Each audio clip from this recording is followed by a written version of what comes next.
بسم اللہ الرحمن الرحیم۔ السلام علیکم، کیسے ہیں آپ سب؟ انشاءاللہ سبھی ٹھیک ہوں گے اور اللہ کی رحمتوں کے سائے میں ہوں گے۔ نبی کریم صلی اللہ علیہ وآلہ وسلم سے صحابہ کرام نے عرض کیا کہ اے اللہ کے رسول صلی اللہ علیہ وآلہ وسلم، ہمیں یہ بتائیں کہ دنیا کا سب سے بدترین شخص کون ہے؟ نبی صلی اللہ علیہ وآلہ وسلم نے فرمایا، دنیا کے بدترین لوگ وہ ہیں جو میاں بیوی میں جدائی ڈالیں اور ان کے دلوں میں نفرتیں پیدا کرنے کے لیے وہ باتیں دونوں کے کانوں میں ڈالیں جو انہوں نے نہ کہی ہوں، کیونکہ میاں بیوی میں جدائی ڈالنا اور دونوں کو ایک دوسرے کے خلاف اکسانا شیطان کا پسندیدہ ترین کام ہے، اور ایسا کام کرنے والے لوگ بھی شیطان کے ساتھی ہیں جن کا بہت برا ٹھکانہ ہے، یعنی جہنم۔ اور نبی کریم صلی اللہ علیہ وآلہ وسلم کا ایک اور فرمان ہے، جو شخص کسی کا گھر برباد کرے، شوہر کو بیوی کے خلاف اور بیوی کو شوہر کے خلاف اکسائے اور دونوں میں پھوٹ یا جدائی ڈالے، وہ ہم میں سے یعنی مسلمانوں میں سے نہیں۔ اور جو عورت شرعی عذر کے بغیر شوہر سے طلاق کا مطالبہ کرے، جہنمی ہے، جہنمی ہے، جہنمی ہے اور منافقہ ہے، جس پر جنت کی خوشبو تک حرام کر دی گئی ہے۔ آج انشاءاللہ سورۃ الانعام کی آیت نمبر 73 سے سٹارٹ کریں گے۔ اعوذ باللہ من الشیطان الرجیم، بسم اللہ الرحمن الرحیم۔ وہی ہے جس نے آسمان و زمین کو برحق پیدا کیا ہے، اور جس دن وہ کہے گا کہ حشر ہو جائے، اسی دن وہ ہو جائے گا، اس کا ارشاد عین حق ہے۔ اور جس روز سور پھونکا جائے گا، اس روز بادشاہی اسی کی ہوگی۔ وہ غیب اور شہادت ہر چیز کا عالم ہے، دانا اور باخبر ہے۔ اس کی تفسیر ہے، قرآن میں یہ بات جگہ جگہ بیان کی گئی ہے کہ اللہ نے زمین و آسمان کو برحق پیدا کیا ہے یا حق کے ساتھ پیدا کیا ہے۔ یہ ارشاد بہت وسیع معنی پر مشتمل ہے۔ اس کا ایک مطلب یہ ہے کہ زمین اور آسمانوں کی تخلیق محض کھیل کے طور پر نہیں ہوئی ہے۔ یہ کوئی ایشور جی کی لیلا نہیں ہے، یہ کسی بچے کا کھلونا نہیں ہے کہ محض دل بہلانے کے لیے وہ اس سے کھیلتا رہے اور پھر یوں ہی اسے توڑ پھوڑ کر پھینک دے۔ دراصل یہ ایک نہایت سنجیدہ کام ہے جو حکمت کی بنا پر کیا گیا ہے۔ ایک مقصد عظیم اس کے اندر کار فرما ہے،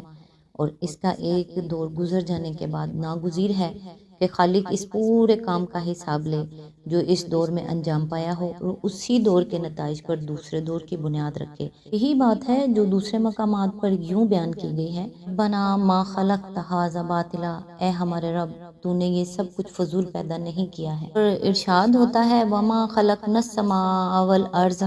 وما بینہما لاعبین، یعنی ہم نے آسمان و زمین اور ان چیزوں کو جو آسمان و زمین کے درمیان ہیں کھیل کے طور پر پیدا نہیں کیا ہے۔ مزید ارشاد ہوتا ہے، افحسبتم انما خلقناکم عبثا وانکم الینا لا ترجعون، تو کیا تم نے یہ سمجھ رکھا ہے کہ ہم نے تمہیں یوں ہی فضول پیدا کیا ہے اور تم ہماری طرف واپس نہ لائے جاؤ گے۔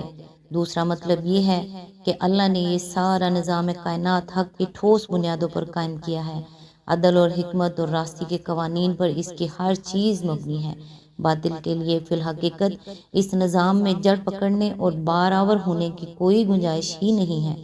یہ اور بات ہے کہ اللہ باطل پرستوں کو موقع دے دے کہ وہ اگر اپنے جھوٹ اور ظلم اور ناراستی کو فروغ دینا چاہتے ہیں تو اپنی کوشش کر دیکھیں، لیکن آخرکار زمین باطل کے ہر بیج کو اگل کر پھینک دے گی، اور آخری فرد حساب میں ہر باطل پرست دیکھ لے گا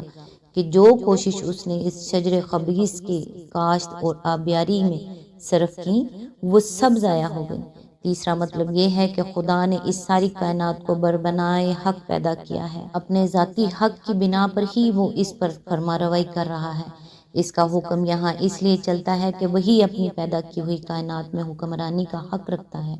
دوسروں کا حکم اگر بظاہر چلتا نظر بھی آتا ہو تو اس سے دھوکہ نہ کھاؤ، فی الحقیقت نہ ان کا حکم چلتا ہے نہ چل سکتا ہے، کیونکہ کائنات کی کسی چیز پر بھی ان کا کوئی حق نہیں ہے کہ وہ اس پر اپنا حکم چلائیں۔ پھول پھونکنے کی صحیح کیفیت کیا ہوگی، اس کی تفصیل ہماری سمجھ سے باہر ہے۔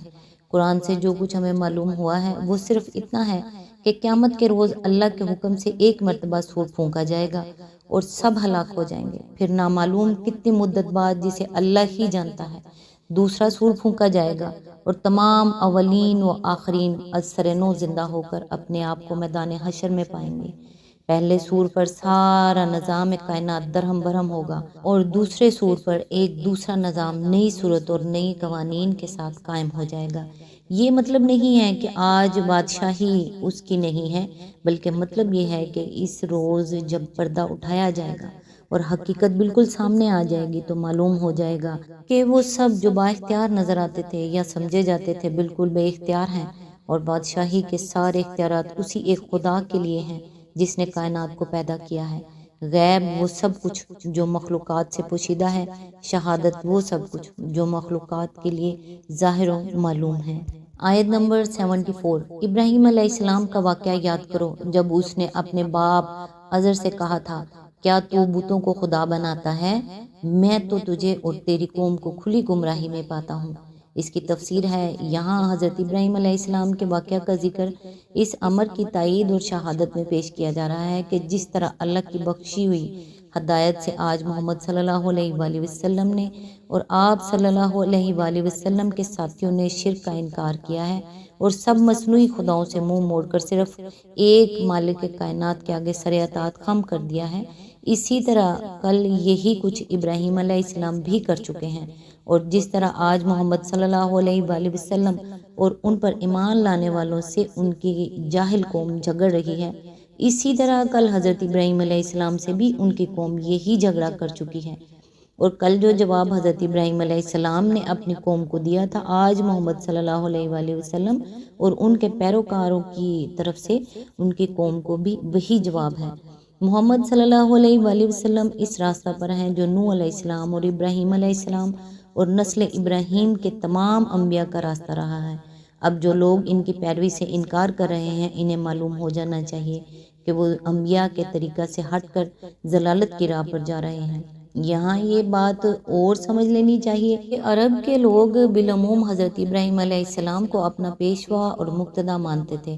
خصوصاً قریش کے تو فخر و ناز کی ساری بنیاد ہی یہ تھی کہ وہ ابراہیم علیہ السلام کی اولاد اور ان کے تعمیر کردہ خانہ خدا کے خادم ہیں، اس لیے ان کے سامنے حضرت ابراہیم علیہ السلام کے عقیدہ توحید کا اور شرک سے ان کا انکار اور مشرک قوم سے ان کے نزاع کا ذکر کرنے کے معنی یہ تھے کہ قریش کا سارا سرمایہ، فخر و ناز اور کفار عرب کا